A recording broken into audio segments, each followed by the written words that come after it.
I'm Erik Khranovskyy. I'm CEO and founder of Grafren, which is a Swedish deep tech company based on more than 15 years of research on two-dimensional nanomaterials, particularly graphene. And our main expertise is the integration of graphene into the other materials. And today I would like to give you some vision in, let's say, why should we do that and what we can get out of that. Talking about other materials, let's think about the materials for mobility. Everything which can roll, swim, float, fly. And if you look carefully for the last 100 years, humanity made a great leap in that, right? Right now we have amazing materials. They are strong, they are highly performance and so on. But if we look even further into the future in, let's say, 10, 20, 50 years, should the materials still be the same? We don't think so. We believe that the future materials should be stronger and more durable, maybe lighter, but at least they have to have much larger lifetime and durability, basically. They also should be smarter. They should be able to detect themselves, to detect the surrounding. They should have inbuilt active functions, which can be activated by when it's necessary. And of course, they should be much greener than they are right now. They should produce less CO2 should be produced during their manufacturing, operation, and recycling. And this is what we believe. Not only we, but also the 17 Sustainable Development Goals believe the same. How we think this can be reached is via integration of graphene into the composite materials. Practically, how can it be reached? Graphene can add the functions. So we may still have the same material, but it will be just having more functions at the same weight, the same volume. Is that possible? Let's see. Just a few words about graphene. You definitely is the right audience to talk about that. And let me be, usually I'm telling about graphene properties with a lot of happiness, but right now I would like to be a little bit more skeptic. So I believe that it's time to be realistic right now. You definitely know that graphene is the material which is only one atom layer thin, right? And that is true in theory and in some, let's say, highly sophisticated research at 10 to minus 9 vacuum, for example. In reality, you almost never meet one atomic thin layer material. No company can provide you 100% of such material. Another realistic approach is about the electrical conductivity of graphene, that it's 2 times better than copper. I think that's true, theoretically, in the laboratory, at high vacuum. In reality, known present technology can provide us such electrical conductivity. And the same thing with the strength, that graphene is 200 times stronger than steel. Of course, there are different types of steels, but once again, this is true only within one flake of graphene, and it should be true graphene, single layer. So it's still far from the reality. Why I point out specifically this? Because knowing this gives potential customers and the whole society we oversell graphene. We give them wrong expectations. And then even if we deliver best performance, it's still not what they are expecting. So it's time to be realistic, one of our messages. Talking about the reality, one of the most affordable methods, definitely for the next decade, is basically a top-down approach when you take the graphite crystal and you simply exfoliate or peel off graphene layers, right? But the nature is not that simple, and you almost never get luck in this case. You never, well, sometimes you do, but definitely not always you get one single layer. Usually you have 2, may have 10, you may have 50. So as outcome of your process, you have a mixture of everything all together. And this is, for example, the analysis, how many layers you can have. And this is the average sample which you can buy at the market. Of course, there are technologies which you can apply, or let's say, which graphene manufacturers can apply to separate graphene based on their thickness. But usually they are costly, they are not industry applicable, so they don't do that. But the problem is that once you have a mixture of sizes, in this case, I'm talking about the thickness, you have also the variety of properties. And then once you put this material in your let's say, solutions, and you process it further, you will always have something, the outcome will always be averaged. And this can be the explanation of many failed experiments at the beginning of graphene era. So quality is very important. What we have at Grafren, we have developed a method for industry scalable method for separation. So we can separate, first of all, from the solution, we can separate everything which is too thick, which is not graphene at all, then which is too thick, and then we can tune the system in a way that we can have all the flakes of the same thickness. So this part is done. Once we have that, what we have, let's say, the part 1 have enabled us the next invention, and this is what we discovered, in fact, that once we have such a same thickness of flakes, we can have a coating. We can make a coating on the fibers or other, let's say, porous materials which are made of fibers like textiles. What is happening that once we put them in contact, there are some technological details which I'm not opening, but the thing is that we are able to to coat the fiber on the nanoscale level. So basically the flakes are attached to the fiber surface, overlap it, and then the next flake is coming and overlapping with the previous one. So we make kind of a skin around each individual fiber. We do that already now on 2 meters wide, let's say, textiles roll, and we can make 100 meters long right now. Honestly, we never made such a long roll.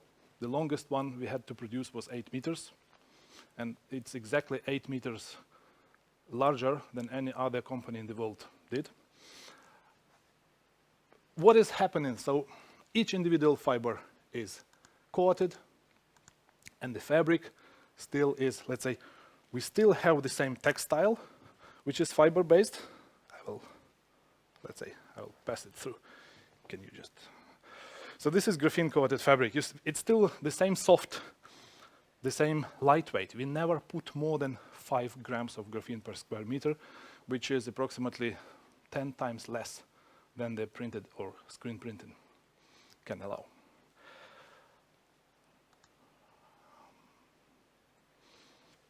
But this is not, so we have a technology for separation, preparing the ink, and coating. But the main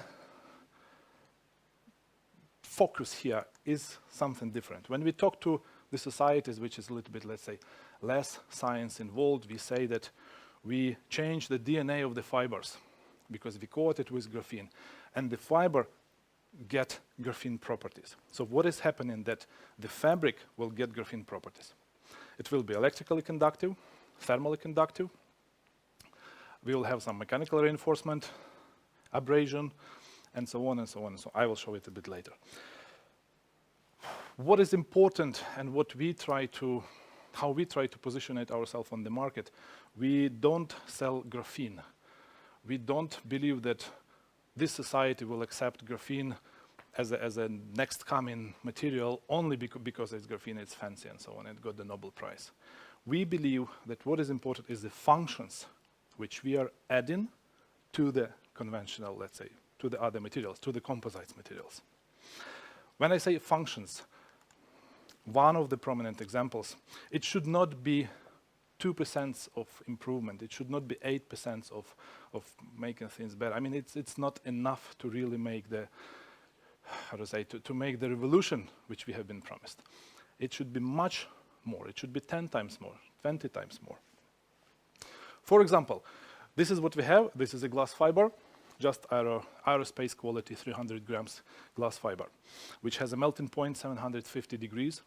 So when we apply a gas burner to that as a fire, gas burner flame to that, which is, I think, 1500 Celsius hot, it survives for approximately 6 seconds. Then it melts. After coating by graphene, as I said, not more than 5 grams per square meter added, it survives for 2 minutes. So 20 times. Very clear function, which if you think about such application as, for example, battery casing, so then we can imagine that this is actually a time the passenger has to have to escape the fire, 6 seconds or 2 minutes. Another function which is very clear once we coat textiles by graphene is actually it will behave like a metal, like a metallic net in this case. So it will have the screening ability or electromagnetically shielding ability.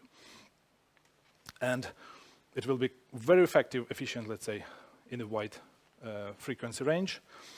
And we have quite simple formula. When we communicate that to the customer, let's say, we try not to dive deeply into the science. So we have very, very straightforward formula where 1 decibel of shielding is provided by 1 gram of graphene. So for the electromagnetic shielding of the same electrical car batteries, we need 70 decibels, which is the standard. So we will need in total 70 gram of weight only. But that's for the thick battery casing composite. I'll pass through also the composite, which is glass fiber.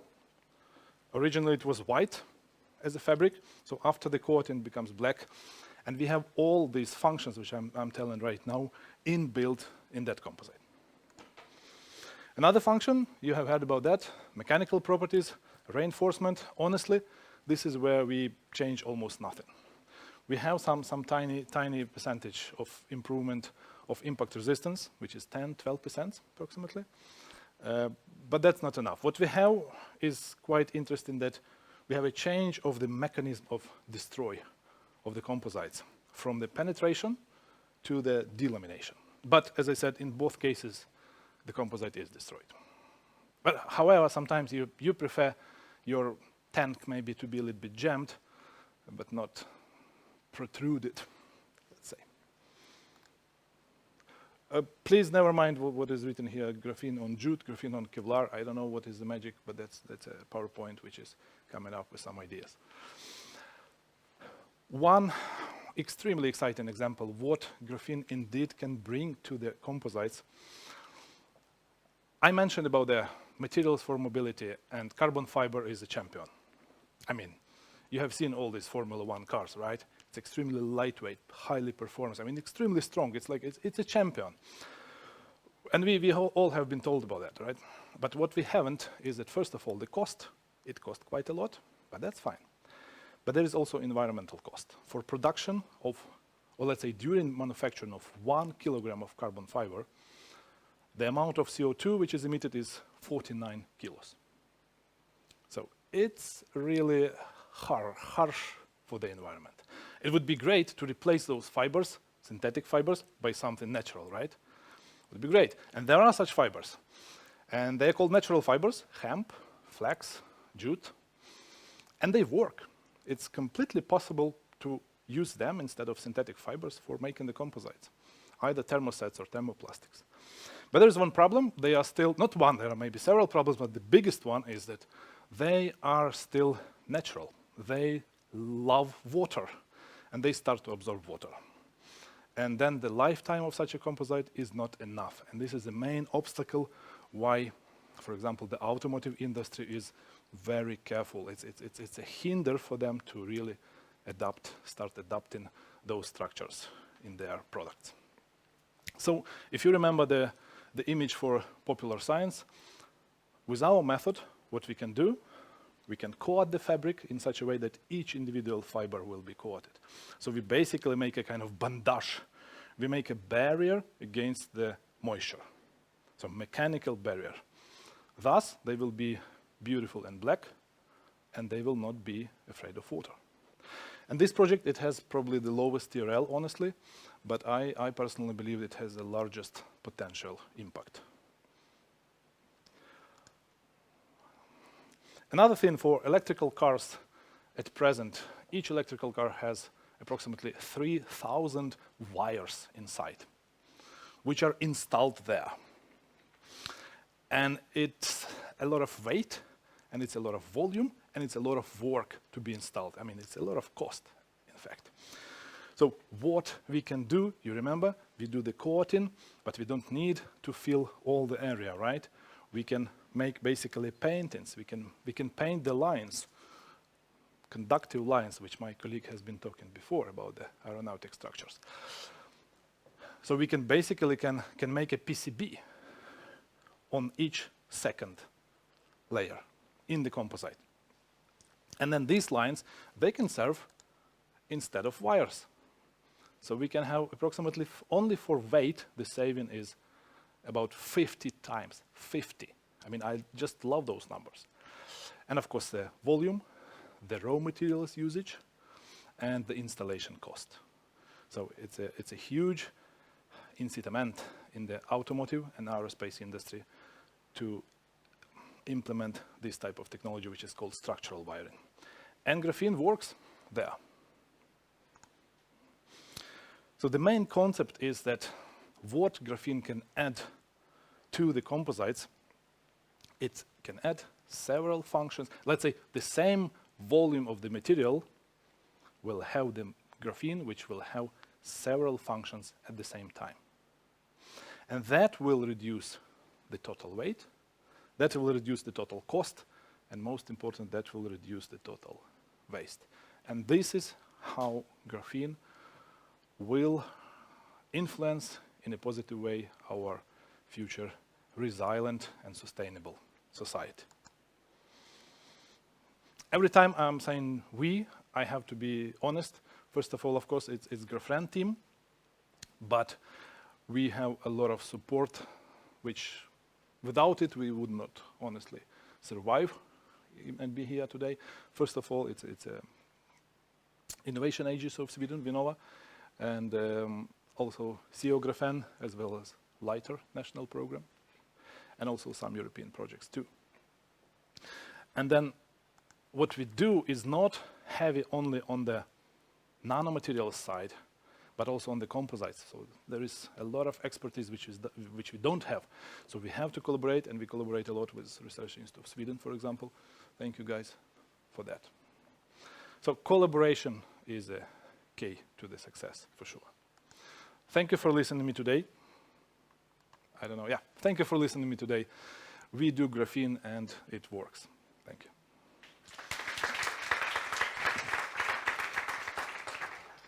So, questions?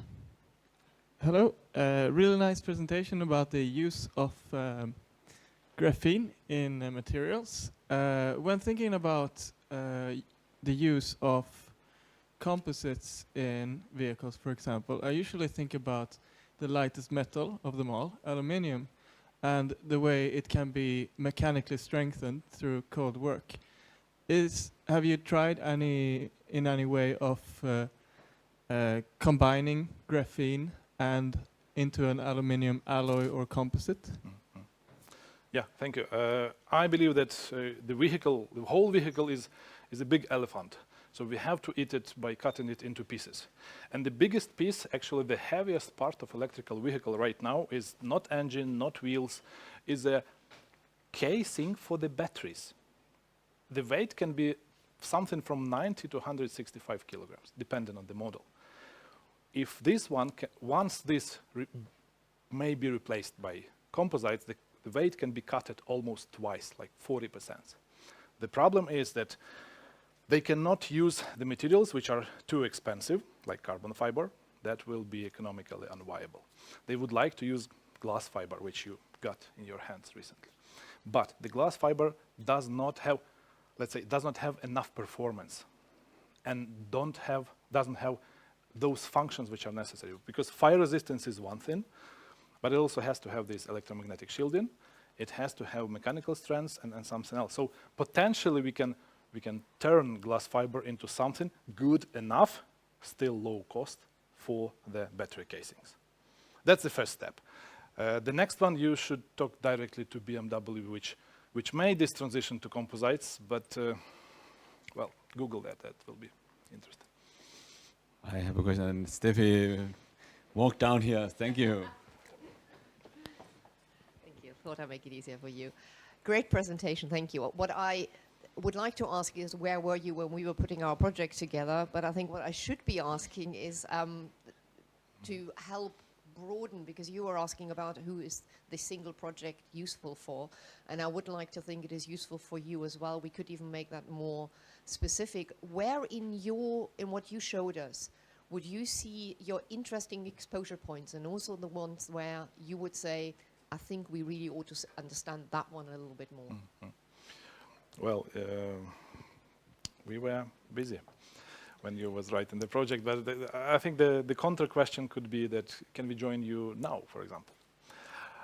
Because I believe that composites is or let's say technical textiles coated by graphene for multifunctional composites.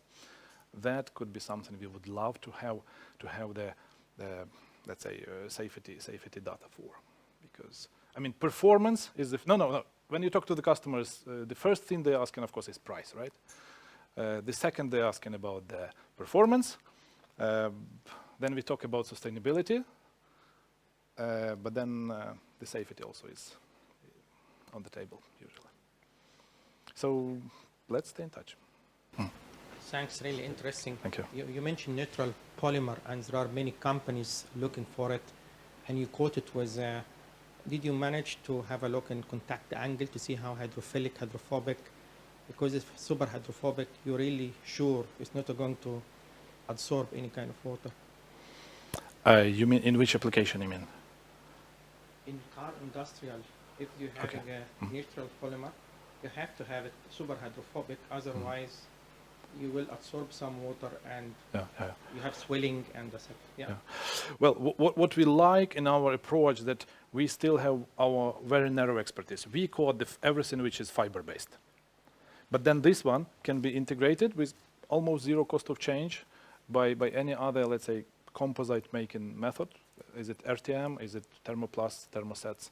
It doesn't matter.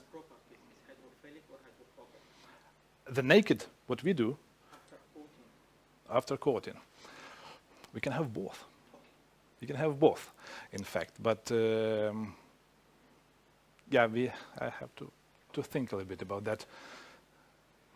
Then I can I have another question here. So because you're talking about, I mean, that, and I agree with you, I mean, having perfect flakes of graphene, that's something that happens if you sit in a lab and work long enough. So there's some quality to that. But then there's also the processing of getting the graphene down here. So what's actually most important for you? Is it, can you use any bucket of graphene I come to with you, or and is it the processing that's most important, or is it vice versa? Yeah, I will answer that a little bit in extended mode. Once we had a patent, we thought that now we're going to be the billionaires. So what we will do, we will offer such a service to graphene producers, for example. So whatever you do, you will then apply our separation technology, and you will have a different grades of material. And that was at those times when we didn't even, no one haven't started the standardization, for example, activity and so on. So that was too early. We have talked almost to all the players on the market, and all of them told us about their capacity, how much they can produce, but no one told us how much do they really sell. And that was the first fail. Then we thought that could be a good idea to sell this technology even as a quality control, income and material quality control, for example, for the corporations. So they can, wherever they buy the materials, they can always be sure in the quality. And that failed too, because we practically have zero graphene-based products right now, and they don't invest in anything which is not let's say, in the right timing.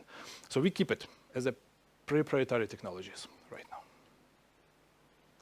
Yep. I have many fails in my story. Let's say. Any final questions? then I think we should thank Erik and all the speakers again. Thank you.